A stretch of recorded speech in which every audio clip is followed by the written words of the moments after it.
And let's give thanks for our teachers. May all of my blessed teachers enjoy long, happy, healthy, productive lives and great support for their good works. May all beings benefit from their wisdom. May they enjoy a swift and happy rebirth. And long life prayer for Lama Dechin Yeshiwangmo. Om Sosti.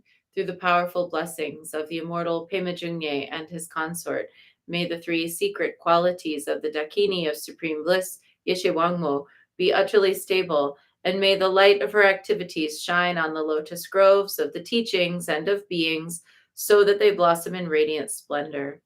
And let's dedicate the merit. May the merit of this practice and all of my activities be of endless benefit to all beings in all realms, beginningless and continuous. May all obstacles be overcome and suffering cease at the sound of liberation. May all beings be free from suffering and its causes. May all beings have happiness and its causes. May we carry the essence of Guanyin in our hearts. Namo Guanxian Pusa. And we close with a bow to Guanyin, bow to one another, and a bow to the inner teacher, and wishing everyone a good Thursday, a day of solving problems at a higher level and witnessing those problems, solutions in this world. Be back tomorrow.